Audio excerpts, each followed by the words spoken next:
ಹೌದು ಕಣ, ಅವ್ನು ಬಂದಿರೋದು ನೀನನ್ನು ಕೊಲ್ಲೋದಕ್ಕೆ. ಅವನು ಒಬ್ಬ ಕಿಲ್ಲರ್ನ ಕಳಿಸಿದ್ದ. ಅರಣ್ಯದಲ್ಲಿ ಹಾವು ಕಚ್ಚಿ ಸತ್ತ ಅವನು. ಅವನ ಫೋನ್ ನನ್ನ ಹತ್ರ ಇದೆ. ಅದಕ್ಕೆ ಅವನು ನಿನ್ನ ಇಬ್ಬರನ್ನು ಕೊಲ್ಲೋದಕ್ಕೆ ಪ್ರಯತ್ನ ಪಡ್ತಿದ್ದಾನೆ.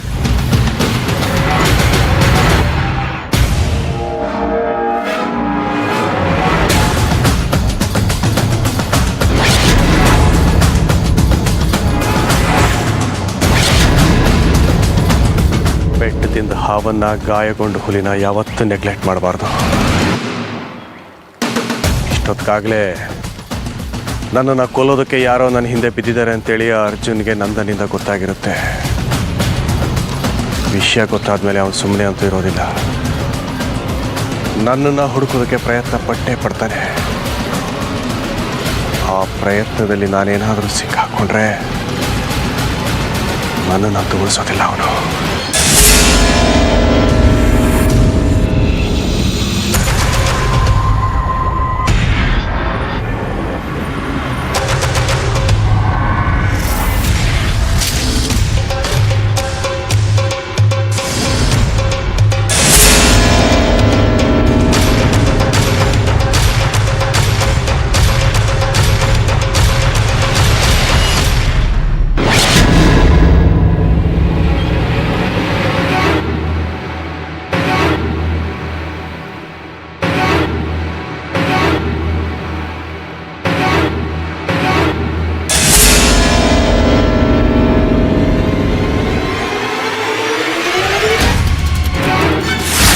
ಕಳಿಸಿದಲ್ಲ ಕಾಂಟ್ರೆ ಕಿಲ್ಲರು, ಅವನು ಹಾವು ಕಚ್ಚಿ ಸತ್ತಿದ್ದಾನೆ ಅಂತ ಒಂದ್ಸಲ ಹೇಳಿದ್ರೆ ಅರ್ಥ ಆಗಲ್ವಾ ನಿನಗೆ?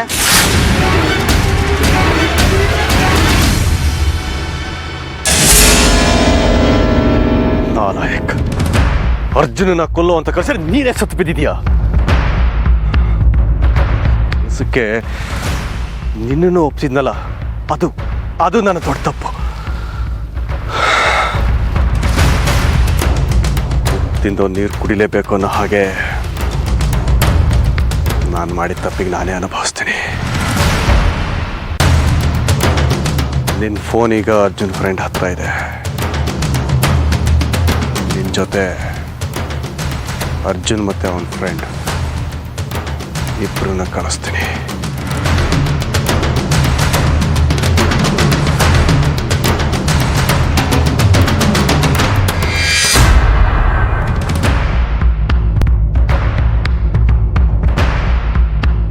ಲೋ ನಂದ, ನನ್ನನ್ನು ಕೊಲ್ಲಕ್ಕೆ ಬಂದಿದ್ದು ಯಾರೋ?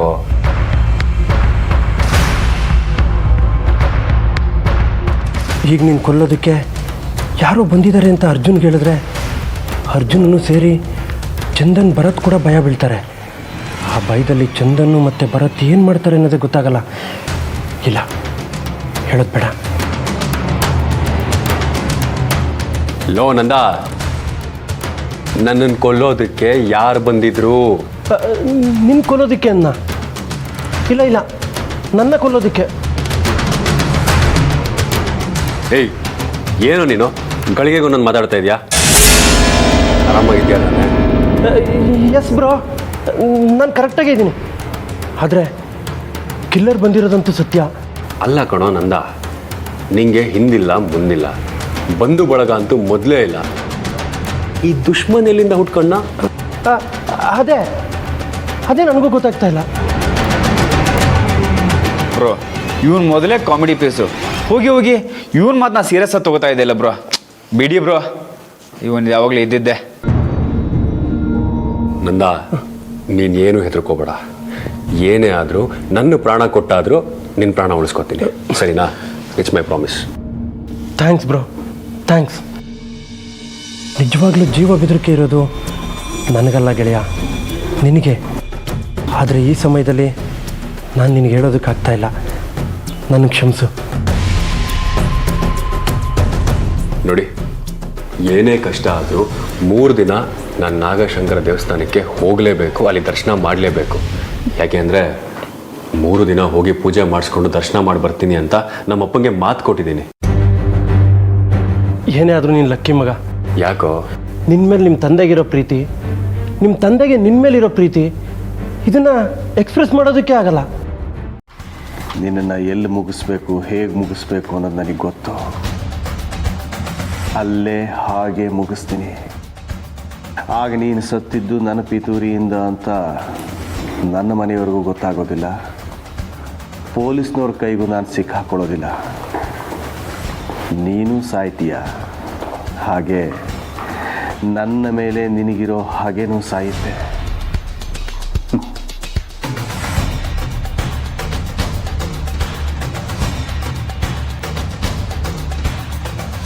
ಇದು ನಿನ್ನ ಕೊನೆ ರಾತ್ರಿ. ನೆಮ್ಮದಿಯಾಗಿ ಮಲಗೋ.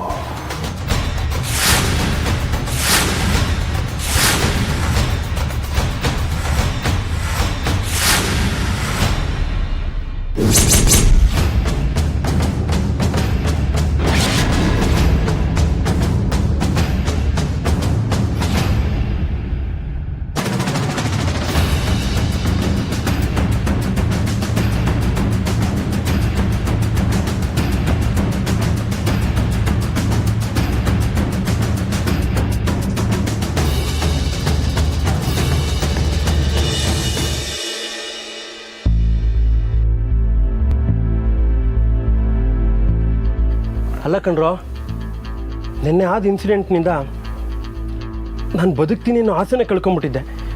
ಬಟ್ ದೇವ್ರು ನನ್ನ ಪರವಾಗಿದ್ದ ಅನಿಸುತ್ತೆ. ಅದರಿಂದ ಇವತ್ತು ನಾನು ಉಳ್ಕೊಂಡಿದ್ದೀನಿ. ಅಲ್ಲ ಬ್ರೋ, ಒಬ್ಬವನ್ನ ಕೊಲ್ಲೋದಕ್ಕೆ ಬರ್ತಾ ಇದ್ದಾನೆ ಅಂತ ಗೊತ್ತಿದ್ರು ಅರ್ಜುನ್ ಹೆಂಗೆ ಹಿಂಗೆ ಕೂಲಾಗಿದ್ದಾನೆ? ಇದೇ ನಂಗೆ ಆಶ್ಚರ್ಯ. ಮಗ, ಅರ್ಜುನ್ಗೆ ಅವರಪ್ಪನೇ ಪ್ರಪಂಚ. ಅವರಪ್ಪನ ಅವನು ಅಷ್ಟೊಂದು ಪ್ರೀತಿಸ್ತಾನೆ. ಅವರಪ್ಪ ಹೇಳಿರೋ ಒಂದೇ ಒಂದು ಮಾತುಗೋಸ್ಕರ ಅವನು ಇವತ್ತು ನಾಗಶಂಕರ ದೇವಸ್ಥಾನಕ್ಕೆ ಹೋಗೋದಕ್ಕೆ ರೆಡಿಯಾಗಿದ್ದಾನೆ. ಇಲ್ಲ ಅಂದಿದ್ರೆ ಇಷ್ಟೊತ್ತಿಗೆ ನಾವೆಲ್ಲ ಊರಲ್ಲಿ ಇರ್ತಾ ಇದ್ವಿ. Good morning. Morning bro. ಏ ನಂದ, ನನ್ನ ರೂಮಲ್ಲೇ ನನ್ನ ಟೀ ಶರ್ಟ್ ಯಾರೋ ಕತ್ತಿದಾರೆ ಕಣೋ. ಟೀ ಶರ್ಟ್ ಒಂದೇ ಹೋಗಿದ್ಯಾ? ಏನಾದರೂ ವ್ಯಾಲ್ಯೂಬಲ್ ಥಿಂಗ್ಸ್ ಏನಾದರೂ ಹೋಗಿದ್ಯಾ? ಇಲ್ಲ ಕಣೋ, ವ್ಯಾಲ್ಯೂಬಲ್ ಥಿಂಗ್ಸ್ ಏನೂ ಹೋಗಿಲ್ಲ. ಬರೀ ಟೀ ಶರ್ಟ್ ಮಾತ್ರ ಕದ್ದಿದ್ದಾರೆ. ಹೌದು ಕಣ, ನಂದೊಂದು ಟಿ ಶರ್ಟ್ ಕಾಣ್ತಾ ಇಲ್ಲ. ಯಾವನ ಬರ್ಗೆಟ್ ನನ್ನ ಮಗ ಇರಬೇಕು. ನಮ್ಮೆಲ್ಲರದ್ದು ಒಂದೊಂದೇ ಟೀ ಶರ್ಟ್ ಕತ್ಕೊಂಡು ಹೋಗಿದ್ದಾನೆ. ಏನು, ನಿಮ್ಮ ಟಿ ಶರ್ಟ್ಗಳು ಕದ್ದಿದ್ದಾರಾ? ಹೌದು ಕಣೋ. ನಾನು ಇದ್ರ ಬಗ್ಗೆ ಹೋಮ್ ಸ್ಟೇ ಅವ್ರ ಹತ್ರ ಕೇಳಿದೆ. ಅವರು ಬರೀ ಬಟ್ಟೆ ತಾನೇ, ಪ್ಯಾಕ್ ಮಾಡಿರ್ಬೇಕಾದ್ರೆ ಮಿಸ್ ಆಗಿರ್ಬೋದು ನೋಡಿ ಅಂತ ಹೇಳಿದ್ರು. ಸುಮ್ಮನೆ ಆರ್ಗ್ಯೂ ಮಾಡೋದು ಬೇಡ ಅಂಥೇಳಿ ಸುಮ್ಮನಾಗೋದೆ. ಅರ್ಜುನ್, ಇವತ್ತು ಹೊರಟ್ಬಿಡೋಣ ಕಣೋ. ಎಣ್ಣೆ ಥರನೇ ಕೊಲೆಗಡ್ಕ ನಮ್ಗೆ ಏನಾದರೂ ಮಾಡೋಕ್ಕೆ ಪ್ರಯತ್ನ ಪಟ್ಟೇ ಪಡ್ತಾನೆ. ಸುಮ್ಮನೆ ರಿಸಿಪ್ಟ್ ತೊಗೊಳೋದು ಬೇಡ ಕಣೋ.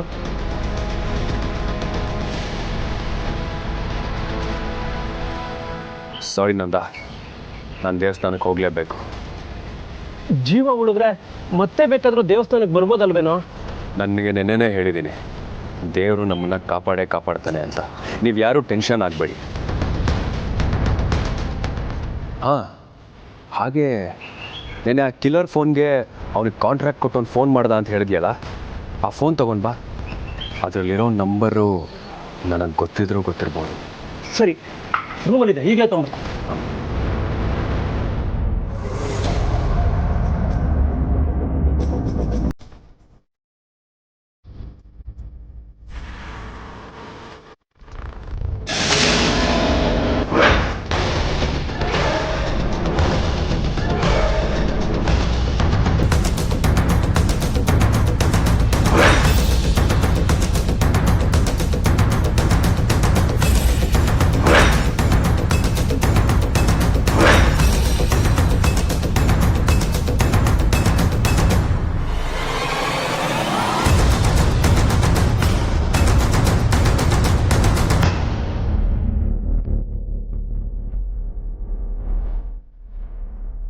ಇದು ಆ ಕಿಲ್ಲರ್ದೇ ಫೋನು. ಆ ಕಿಲ್ಲರ್ ನನ್ನ ನಂಬರ ಏನಂತ ಸೇವ್ ಮಾಡ್ಕೊಂಡಿರ್ಬೋದು. ಅಲ್ಲ, ಏನಂತ ಆದರೂ ಸೇವ್ ಮಾಡ್ಕೊಂಡಿರಲಿ. ನಂಬರ್ ನೋಡಿದ ತಕ್ಷಣ ಅರ್ಜುನ್ಗೆ ಅದು ನನ್ನ ನಂಬರ್ ಅಂತ ಗೊತ್ತಾಗುತ್ತೆ. ಏನು ಮಾಡೋದು? ಅರ್ಜುನ್ ಹೋಗಿ.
ಅಂದರೆ ಅರ್ಜುನ್ ಕೂಡ ನಾಗನ?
ನೀರು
ನಾನೇಕೆ ಪ್ರಜ್ಞೆ ತಪ್ಪಿದ್ದೆ?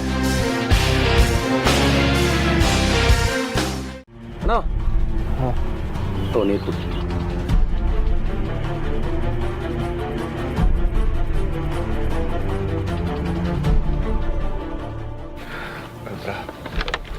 ಥ್ಯಾಂಕ್ಸ್ ಕಣ.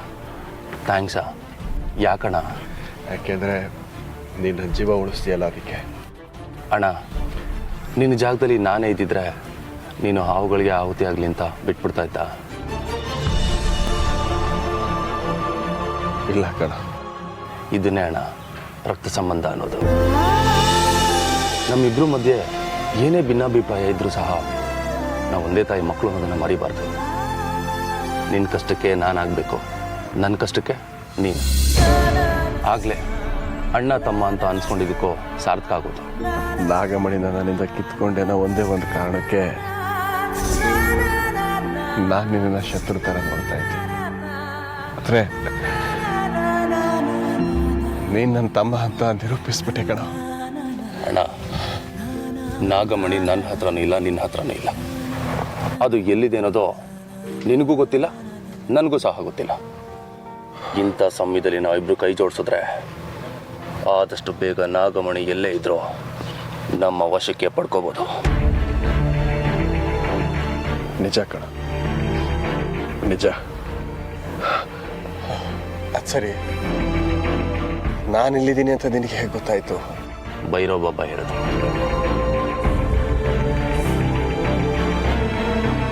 ಬಾಬಾ ಕೊಟ್ಟು ತಾಯ್ತ ನನ್ನನ್ನು ಉಳಿಸ್ಲಿಲ್ಲ ಕಣೋ, ನೀನು ನನ್ನನ್ನು ಉಳಿಸ್ಬಿಟ್ಟೆ. ಅಣ್ಣ, ನಾನು ನಿನ್ನ ಹತ್ರ ಒಂದು ವಿಷಯ ಕೇಳ್ತೀನಿ, ನೀನು ಮುಚ್ಚುಮರೆ ಇಲ್ಲದೆ ಹೇಳಬೇಕು. ರುದ್ರ, ನಿನ್ನ ವಿಷಯದಲ್ಲಿ ಹಿಂದಿನ ವಿಷ್ಣುನೇ ಬೇರೆ, ಈಗಿನ ವಿಷ್ಣುನೇ ಬೇರೆ. ಅದೇನೋ ಅಂತ ಕೇಳು. ಅಣ್ಣ, ಅದಕ್ಕೆ ಹತ್ರ ಬಿಸ್ನೆಸ್ ವಿಚಾರದಲ್ಲಿ ಮುಂಬೈಗೆ ಹೋಗ್ತೀನಿ ಅಂತ ಹೇಳಿ ಈ ಕಾಡಿಗೆ ಬಂದಿದ್ಯಲ್ಲ, ಈ ಕಾಡಲ್ಲಿ ಅಂಥದ್ದೇನು ಕೆಲಸ ನಿನಗೆ?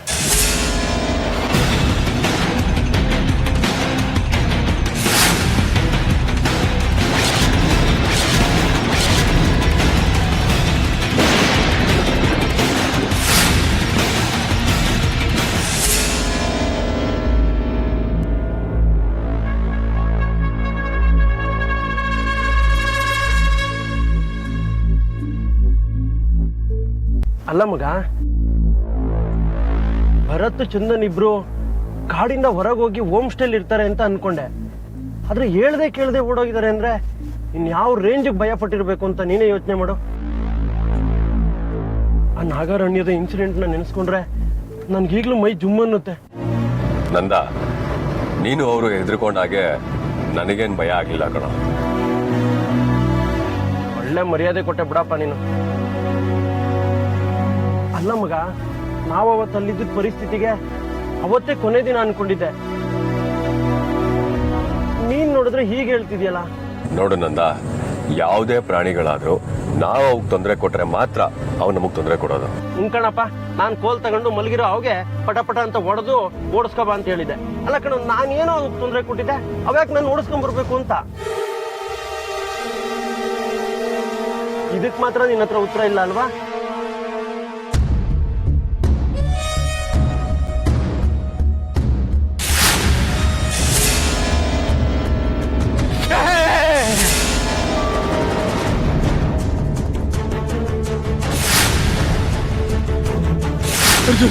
ಯಾರೋ ಒಬ್ಬ ನನ್ನನ್ನು ಕೊಲ್ಲೋದಕ್ಕೆ ಬರ್ತಿದ್ದಾನೆ ಕಣೋ.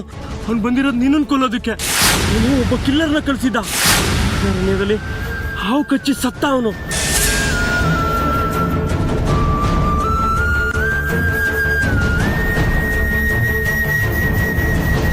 ಏನ್ ಬ್ರೋ, ಫ್ಲಾಶ್ ಬ್ಯಾಕಾ? ನಂದ, ನೀನು ಹೇಳ್ದಾಗೆ ಇದೊಂದು ಹಾರಿಬಲ್ ಎಕ್ಸ್ಪೀರಿಯನ್ಸೇ ಕಣೋ.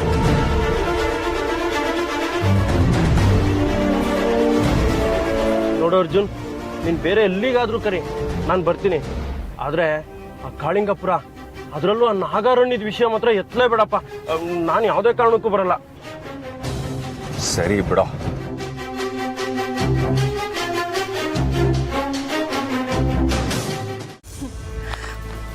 ಭಯನೂ ಇಲ್ಲ, ಮಣ್ಣು ಇಲ್ಲ. ಆದರೆ ಈ ಕೆಲಸನ ನಾನು ಮಾಡೋದಿಲ್ಲ ಅಷ್ಟೇ.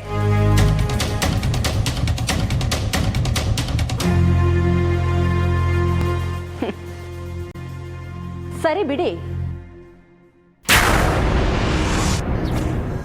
ಈ ಕೆಲಸ ನಾನೇ ಮಾಡಿ ನನ್ನ ಶಕ್ತಿನ ಏನು ಅಂತ ತೋರಿಸಿ ನಾನೇ ನಿಮಗೆ ಸಾಬೀತು ಮಾಡ್ತೀನಿ.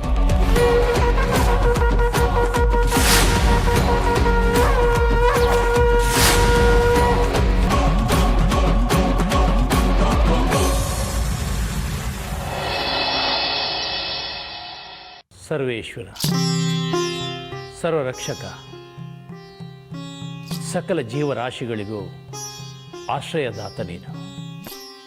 ಸಕಲ ಚರಾಚರ ಜೀವರಾಶಿಗಳು ಸಂತೋಷದಿಂದ ಬದುಕಬೇಕು ಅನ್ನೋದೇ ನಿನ್ನ ನಿಯಮ. ಆ ನಿಯಮವನ್ನು ನನ್ನ ಧ್ಯೇಯವಾಗಿಟ್ಟುಕೊಂಡು ಕಾರ್ಯಪ್ರವರ್ತನ ಆಗಿದ್ದೀನಿ ತಂದೆ. ನನ್ನ ಕಾರ್ಯದಲ್ಲಿ ನನಗೆ ಜಯವನ್ನು ಕೊಡು.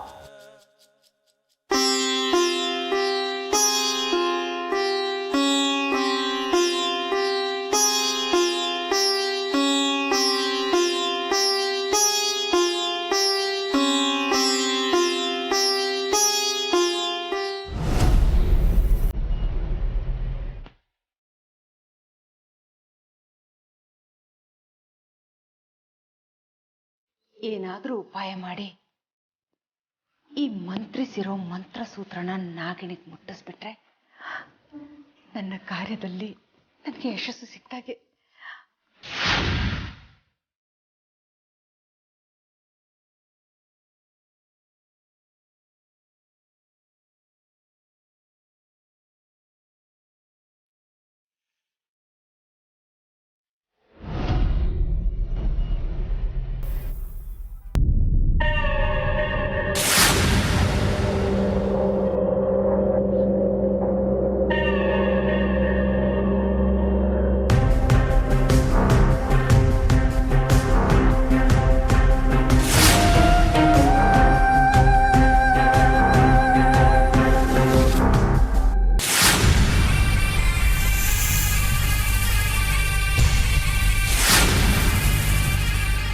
ಅಮೃತ ಇಲ್ಲಿ ನೋಡು, ಈ ದಾರದ ಉಂಡೆ ನಿಂದ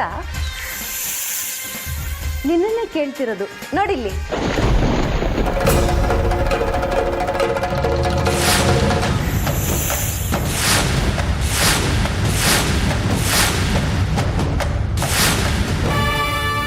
ಏನೇ ಸೌಪರ್ಣಿಕ, ನಾನು ನಾಗಿಣಿ ಅಂತ ನಿರೂಪಿಸೋದಿಕ್ಕೆ ತಾನೆ ಈ ಮನೆಗೆ ಬಂದಿರೋದು? ಇಲ್ಲ, ಅದು ಅದು ಯಾಕೆ ಯಾಕೆ ಮಾತೆಲ್ಲ ತೊದಲ್ತಾ ಇದೆ, ಮೈಯೆಲ್ಲ ಬೆವರ್ತಾ ಇದೆ? ಯಾಕೆ ನನ್ನ ಅಸಲಿ ರೂಪ ನೋಡಿ ನಿನ್ನ ಹೃದಯ ನಿಂತೋಯ್ತಾ? ಹೌದು ಕಣೆ, ನಾನೇ ನಾಗಿಣಿ.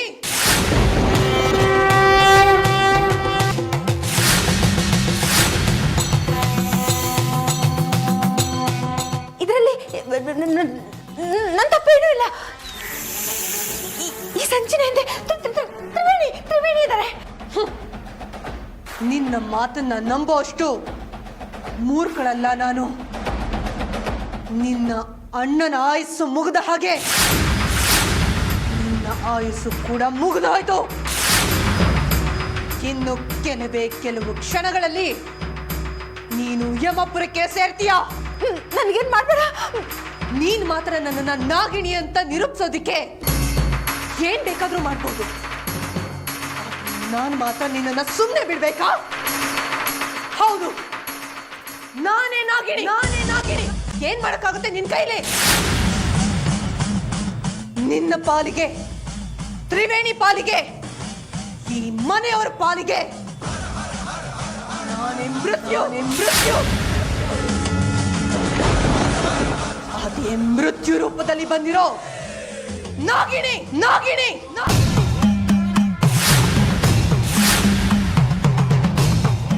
ಜೊತೆಗೆ ಈ ಮನೆಯವ್ರನ್ನೆಲ್ಲ ಎಣಿಸ್ಕೊಂಡು ಆಹುತಿ ತಗೋತೀನಿ.